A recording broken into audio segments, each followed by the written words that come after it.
আসসালামু আলাইকুম।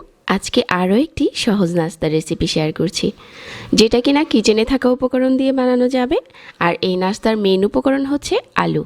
আলু আমাদের সবার কিচেনে আছে, তাহলে ঝটপট নাস্তাটি তৈরি করতে পারবেন। খেতে খুবই মজাদার, আর সেই সাথে উপকরণগুলো হাতের কাছেই থাকার কারণে যে কেউ বানিয়ে নিতে পারবেন। নাস্তাটা তৈরি করার জন্য আমি আগে থেকে পরিষ্কার করে নিয়েছি 2টা আলু। তারপর পিলার দিয়ে এই আলুর খোসাটা ছাড়িয়ে নিতে হবে। পিলার দিয়ে আলুর খোসাটা ছাড়ালে খুব তাড়াতাড়ি আলুর খোসা ছাড়ানো হয়ে যায়।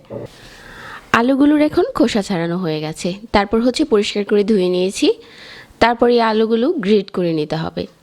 এরকম একটা গ্রেটার আমাদের সবার কিচেনে আছে। গ্রেটারের যে ছোট সাইডটা আছে ওইটা দিয়ে গ্রেট করে নিতে হবে, তাহলে খুব তাড়াতাড়ি সিদ্ধ হয়ে যাবে।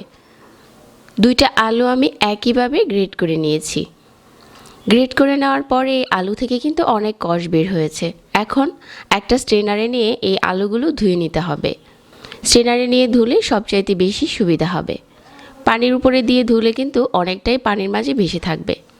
তারপর খুব ভালো করে চেপে এক্সট্রা যে পানিটা আছে ওটা ফেলে নিতে হবে। তারপর নিয়ে নিচ্ছি একটা বাটিতে, পরিমাণ মতো লবণ দিয়ে দিচ্ছি। আর এখানে 2 রঙের ক্যাপসিকাম দিয়ে দিচ্ছি অল্প। আর প্রথমে দিয়ে দিচ্ছি একটা ডিম। 1 টেবিল চামচ দিয়ে দিচ্ছি প্যাকেটের যে ইনস্ট্যান্ট ম্যাগি মশলাগুলো পাওয়া যায় ওইগুলো। আমি আরও একটি ডিম দিয়েছি, তবে আপনারা চাইলে একটা ডিম দিয়েও তৈরি করতে পারবেন। তারপর এখানে 1/4 কাপ কর্নফ্লাওয়ার দিয়ে দিচ্ছি। কর্নফ্লাওয়ার হাতের কাছে না থাকলে এখানে অল্প একটু ময়দা অ্যাড করে দিতে পারেন। তারপর খুব ভালো করে মিশিয়ে নিচ্ছি। মশলার সাথে খুব ভালো করে মেশানো হয়ে গেছে। আর এখন হচ্ছে এটা বানানোর পালা। চুলায় একটা প্যান বসিয়ে তেল দিয়ে দিচ্ছি।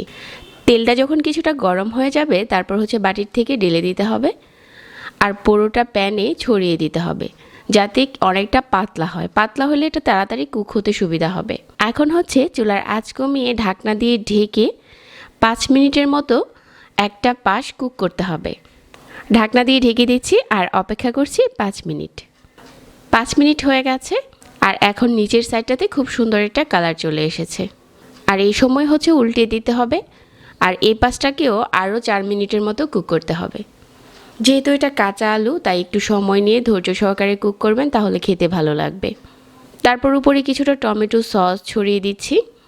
আর এখন চুলাটাকে বন্ধ করে দিচ্ছি। আর আগে থেকে ভেজে নেওয়া কিছুটা সাদা তিল উপরে ছড়িয়ে দিচ্ছি, যাতে নাস্তাটা দেখতে একটু সুন্দর লাগে।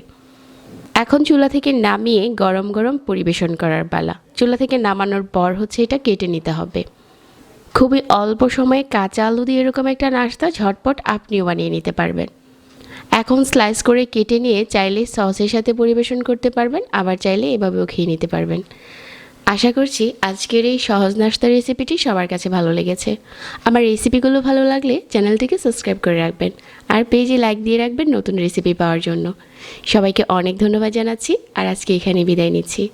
আল্লাহ হাফিজ।